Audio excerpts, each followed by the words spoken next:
Com a palavra, o vereador Antônio Carlos Mazetti. Boa noite, secretário André. Boa noite.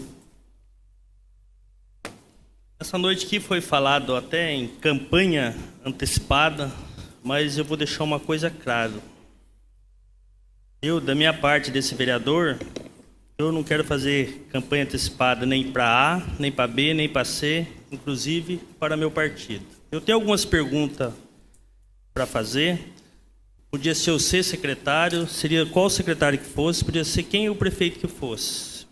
Você falou aqui que na saúde, de 4 em 4 meses, o Tribunal de Contas faz a fiscalização, é isso? Isso. Houve algum apontamento? 2013, 2014? É uma das perguntas. Quer responder agora ou depois? Eu não sei especificar quais são os apontamentos. Apontamento é comum ter. É comum, às vezes pode acontecer aqui mesmo na Câmara. Vem, faz o relatório, faz o apontamento, depois a gente apresenta as informações. Em 2013, no relatório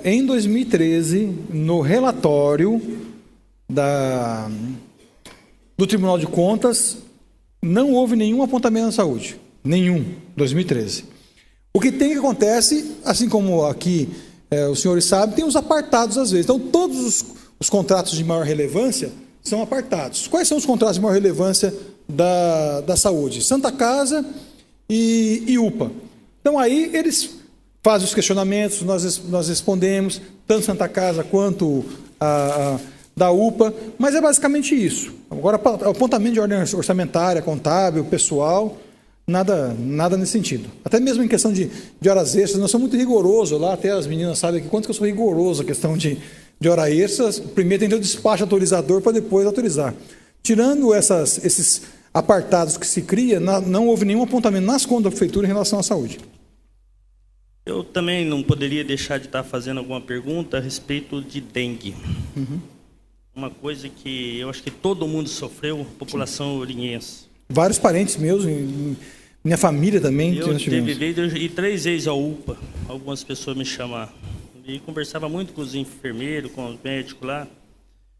E foi em janeiro, dia 10 de janeiro, a gente começou a fazer os requerimentos. E quem informações sobre a possibilidade de se realizar uma nebulização contra a dengue na rua Rubens Ribeiro de Moraes. Dia 11 também, se quer informações sobre a possibilidade de se realizar estudo visando estabelecer parceria com os empresários de nossa cidade na realização de mutirão de limpeza. No dia 16, requer informações junto à Secretaria Municipal de Saúde e Vigilância Sanitária sobre a real situação dos casos de dengue. No dia 22, requer informações e possibilidade de se realizar um estudo para que os finais de semana seja aplicado inseticida tipo nebulização contra a dengue. No dia 26, requer informações sobre a possibilidade de se notificar parceria com a Justiça e agente de saúde aos proprietários de imóveis abandonados. No dia 26 também tinha uma outra, requer informação sobre a possibilidade de se realizar ação pública movida pela Vigilância Sanitária e Epidemiológica de Saúde, solicitando permissão para as equipes de combate de dengue adentrarem todas as residências. E no dia 28, requer informação sobre a possibilidade de se realizar estudo para se decretar estado de emergência ou calamidade pública visando a contratação de caminhões, tratores e funcionários para o combate à dengue. Aí eu estava vendo uma entrevista na Band, do Dr. Marcos Boulos, médico infectologista mais conceituado do país, professor da Faculdade de São Paulo. E numa entrevista ele diz: se tivéssemos combatido o Aedes a tempo, não teríamos essa epidemia. Gostaria que o senhor falasse alguma coisa sobre isso. Conheço o Dr. Marcos Boulos e o trabalho dele. Essa fala dele foi uma semana antes do governo do estado perceber que a responsabilidade não caberia somente aos municípios. A responsabilidade da dengue não se limita ao município, é dos estados e da União, todos. Até mesmo quando se fala da possibilidade de se decretar estado de emergência, Por que não se optou por se decretar o estado de emergência? Porque não há necessidade. Já há um escalonamento feito pelo Ministério da Saúde que sai desde do alerta e chega até a emergência. A partir do momento que nós chegamos no estado de emergência, eu não preciso decretar aquilo que a legislação já preconiza. E nós fomos a público e dissemos, estamos em estado de emergência. Dentro de um quadro epidêmico, estamos em situação de emergência. Todas as informações relativas à evolução, ao acompanhamento da dengue foram passados. Nós tivemos, como eu disse, o nosso pessoal da dengue trabalhando. Desde setembro, o nosso pessoal da dengue está trabalhando de domingo a domingo, praticamente. Desde setembro. Temos os atomizadores, estão sendo feitas as nebulizações. O que muito se discutia era a possibilidade de utilizar ou não o carro fumacê. Agora, nós tivemos, no final do ano passado para cá, uma mudança, essencialmente no que tange ao larvicida utilizado, ao inseticida utilizado. Porque o inseticida até então utilizado era a base diluído em óleo diesel e causava muitos transtornos, da mesma forma que esse também causa transtornos. Dentro de uma visão do próprio GVE, do Grupo da Vigilância do Estado, bem como da SUSEM, eles não recomendam mais a utilização do carro fumacê, tendo em vista as consequências que pode causar tanto às pessoas como ao meio ambiente. Isso nós fomos a público na época e assim deliberamos e debatemos. Sabemos da problemática da dengue, buscamos um enfrentamento, mas como eu disse, o papel da saúde é fiscalização e pedagógico. A questão da utilização ou não de carro fumacê, a utilização ou não em larga escala, por vezes não traz resultado. Vou dar o exemplo de Marília. Marília passou o carro fumacê em vários bairros, não resolveu. São Paulo começou a fazer, parou, porque não estava resolvendo. Por quê? Nesse momento, como eu disse, a saúde tem que focar no atendimento, os recursos têm que ser voltados para o atendimento. E conscientização da população da necessidade da prevenção, ou seja, cada um limpar o seu terreno, cada um limpar a sua casa. O vereador disse bem, fez o requerimento? Fez, para mobilizar o empresariado. Esse seu requerimento fez surgir lá atrás, porque quando o requerimento chegou, nós estávamos numa fase inicial, com 100 e poucos casos. Mas ali surgiu já, com esse requerimento, a noção disso, e para isso nós nos articulamos. Aí o pessoal perguntou, por que não se fez antes também? Porque nós queríamos contar com a força do tiro de guerra. E o tiro de guerra só iniciou a sua instrução após o carnaval. E na época conversamos com o sargento, e ele dizia bem claro, eu preciso treinar e capacitar, dar as primeiras instruções para a tropa, para depois botar eles na rua. Então, houve também esse compasso, a articulação com o empresariado, que possibilitou depois essa operação que nós realizamos no mês de abril. O meu questionamento, secretário, era só por causa disso aí, porque nós começamos a alertar em janeiro. Sim. E no dia 20 de abril, quando já a epidemia já tinha se instalado, que achou um jeito de se fazer esse mutirão. Mas foi válido. Sim, foi válido, entendeu? Não, mas veja bem, vereador Tico, não sei se vocês se recordam, na última semana de janeiro, nós convocamos uma coletiva na prefeitura. Não, na prefeitura. Não, foi na prefeitura. Uma coletiva na prefeitura. Vocês se recordam disso? Foi na última semana de fevereiro, na última semana de janeiro, primeira semana de fevereiro. Nós demos o alerta para a dengue. Você está recordado disso? Então, nós tínhamos essa consciência. Mas, como eu disse, vereador, dentro de um trabalho pedagógico, fiscalizatório, tanto é que tem até aqui os números. O ano passado, a Vigilância Sanitária expediu 680 notificações, sendo 21 em relação à dengue. Dessas 21, 3 viraram auto de infração. Esse ano, 2015, 680 o ano inteiro. Esse ano, até agora, primeira semana de maio, 398 notificações, sendo 88 relacionadas à dengue, que geraram 12 autos de infração. Certo? Então, e vejam bem, denúncias recebidas, 82. Então, o pessoal vai verificar. Então, esse trabalho a Secretaria de Saúde cumpre, ele observa. É claro, como eu disse, ninguém esperava, talvez, no estado inteiro, as autoridades sanitárias ainda questionam esse fenômeno que ocorreu, mas é tempo de se repensar as estratégias e a forma como nós vamos enfrentar para o futuro também. Houve uma prevenção de dengue, secretário? Oi? Houve uma prevenção de dengue? É contínuo. Vou dar um Houve, exemplo. sim, a secretaria, esse ano, houve essa prevenção de dengue? Sim. Olha, eu não vou citar nome de bairro aqui, que eu não quero taxar esse ou aquele bairro como sendo responsável pela disseminação inicial da dengue. Mas tem bairro que nós fizemos mutirão de limpeza no começo do ano, certo? Tem bairro que, num prazo de um ano, foram visitados 6 vezes pelos agentes de endemias e eram os principais focos de dengue. Por quê? Porque essa abordagem do agente de endemias, do agente sanitário, de casa a casa, às vezes não está surtindo efeito. Há necessidade de um impacto maior, mas foi feito. Como eu disse, trabalham de domingo a domingo. Tá, eu só estou falando se houve a prevenção de dengue. É que eu tenho uma resposta aqui que não ocorreu a prevenção de dengue. Por isso que eu estou perguntando para você. Como assim não ocorreu? Não ocorreu a prevenção de dengue. Deixa eu... Posso ver?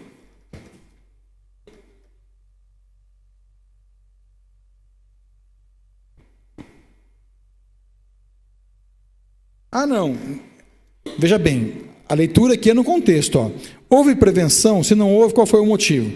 Não ocorreu prevenção da dengue, considerando-se os criadores do mosquito, Aedes, que são detectados pelos nossos agentes, na execução do trabalho do campo, nos diversos tipos de imóveis, domicílios, área verde. Qual o motivo? Aqui, nós estávamos falando da questão da instrução das pessoas. Ó, qual o motivo? Não sabemos os motivos para as pessoas e instituições não eliminem os criadores do mosquito Aedes aegypti.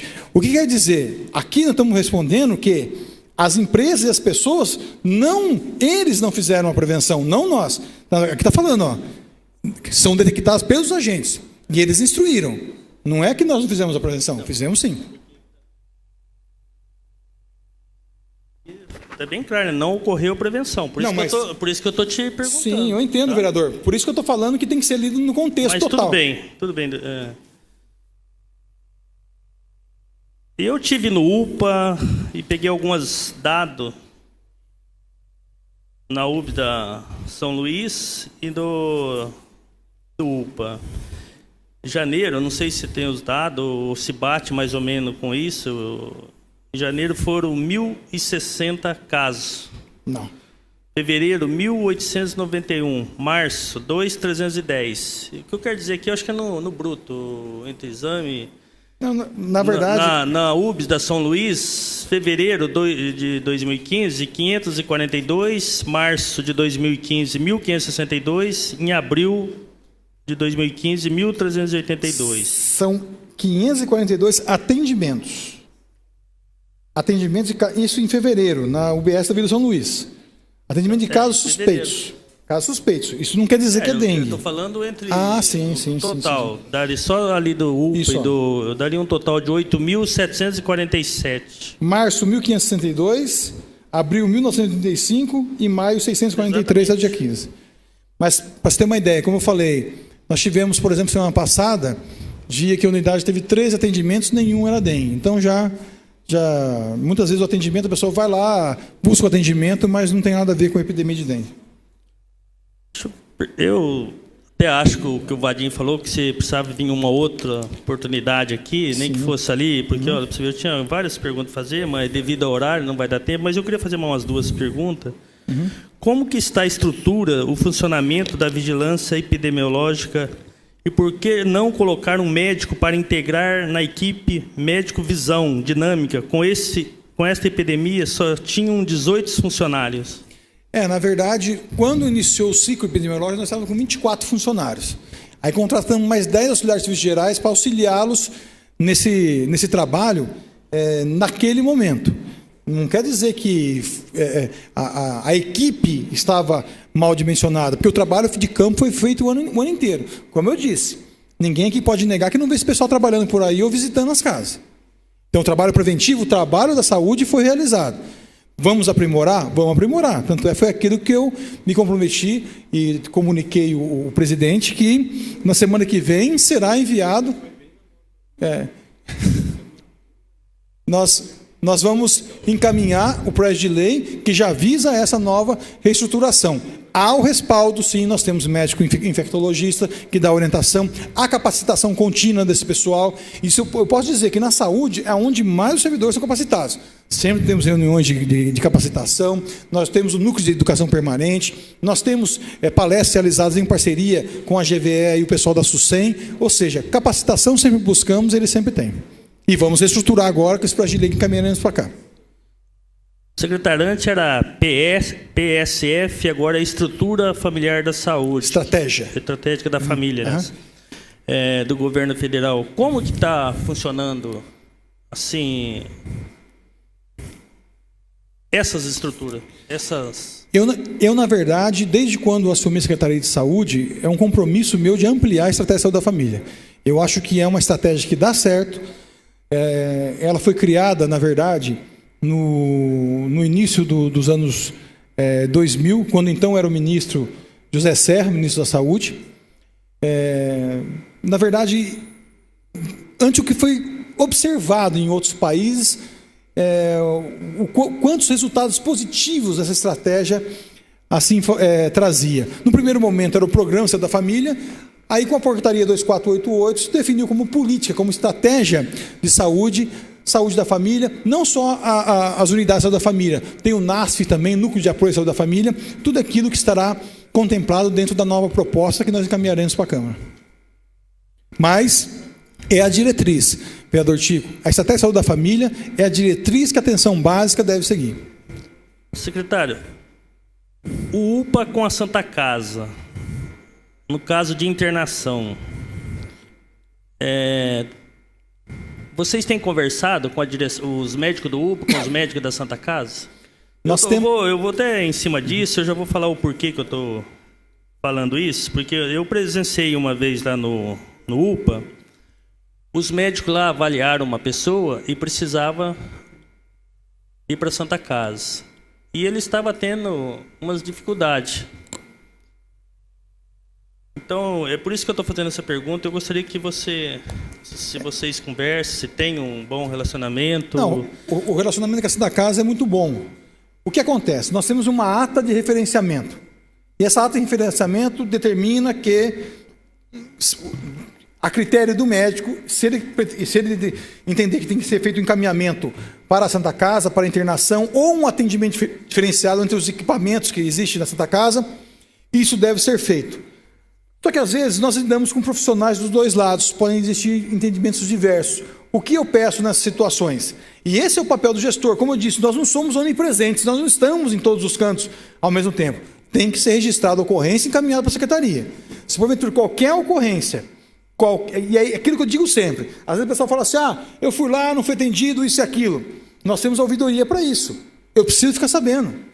Da mesma forma que lá que na UPA tem um livro de ocorrência, e eu sempre falo, se houve algum problema de encaminhamento, de referenciamento para a Santa Casa, nós temos uma ata que regula isso, nós temos reuniões quadrimestrais que nós avaliamos se há necessidade ou não de alteração dessa ata, qualquer intercorrência no atendimento, no encaminhamento, tem que ser comunicado à secretaria, para que eu tome providências também. Até como eu estava presente lá, e quando eu vou lá, mas eu nem gosto que fala, que é vereador que está aqui, porque eu gosto de conversar com as pessoas, eu vou diariamente lá.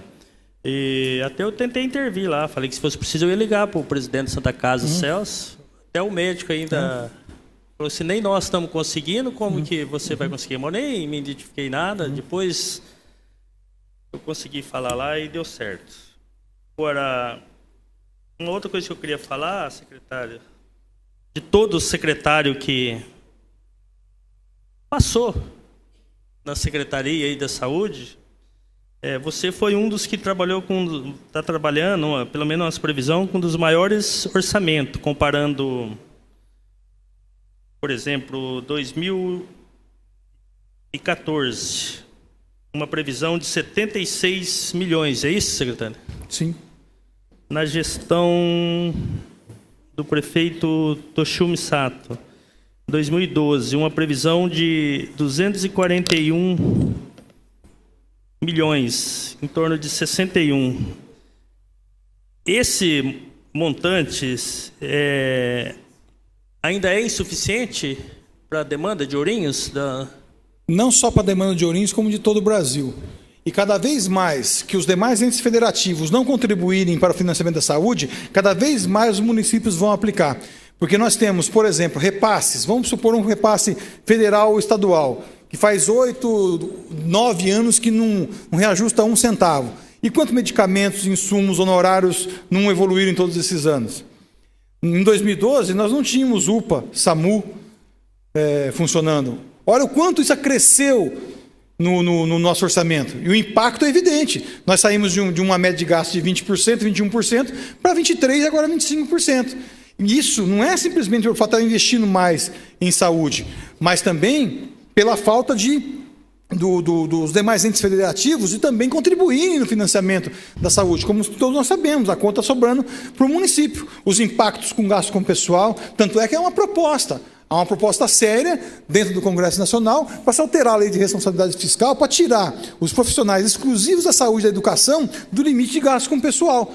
Tendo visto o impacto que gera, e são profissionais que nós temos que ter no nosso dia a dia. Nós gastamos muito mais com o pessoal do que os demais setores da prefeitura. Houve um aumento substancial. Se é para contratar mais médico, mais enfermeiro, é evidente. Para se ter uma ideia, nós gastamos com folha a saúde já 13% dos recursos próprios. Ou seja, os 15% constitucional praticamente vai tudo em folha. Eu falei isso aí, secretário, porque é uma coisa que preocupa nós, vereadores, eu acho que preocupa você também, esses medicamentos de alto custo. Inclusive, eu tenho alguns aqui, que eu tenho que ver o melhor caminho para fazer.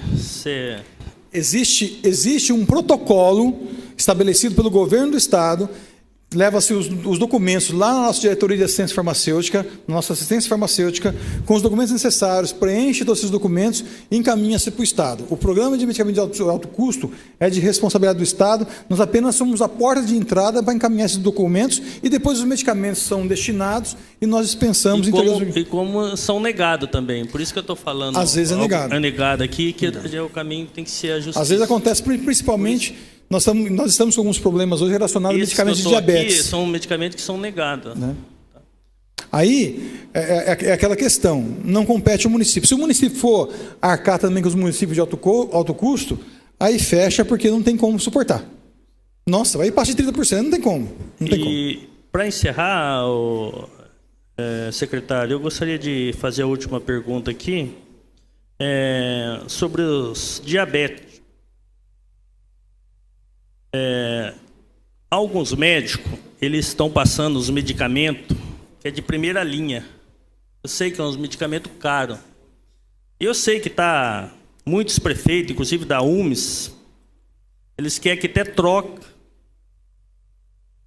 essas receitas e passam, vamos falar assim no português, cara, um remédio mais barato. Você tem conhecimento disso? Não se trata de receitar um remédio mais barato. A partir do momento que um profissional médico se sujeita muito embora a gente não possa interferir na autonomia dele, se ele se sujeita a atender num aparelho público de saúde, pelo Sistema Único de Saúde, tanto importa se é um ambulatório de diabetes ou se é no AME, ele tem que saber que existem protocolos. E esses protocolos são estabelecidos pelo Ministério da Saúde. E o Ministério da Saúde, ele diz quais os medicamentos que são dispensados para o tratamento de diabetes.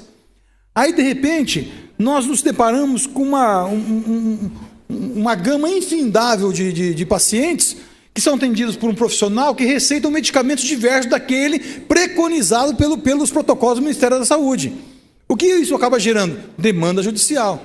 E são medicamentos caros, certo? Só que isso, geralmente, mais uma vez, acaba sobrando para o município. E o município tem que pagar a conta. Agora, se o profissional, tanto no AME ou no ambulatório de diabetes, ele está atendendo pelo sistema SUS, não é medicamento mais barato, são os medicamentos padronizados. E quem padroniza o medicamento é o Ministério da Saúde. E como eu disse no começo da minha explanação, tudo que nós fazemos hoje em saúde, basicamente, é totalmente delineado, as diretrizes são estabelecidas primeiramente pelo Ministério da Saúde e depois pelo Estado. Nós não temos uma margem muito grande para influir nesses protocolos e nessas diretrizes do Ministério. Aí, de repente, você tem toda uma estrutura pronta, vem alguém, não, eu quero esse medicamento agora, gera um impasse, uma problemática muito grande, tanto para o Estado, quanto para o município, quanto para a União.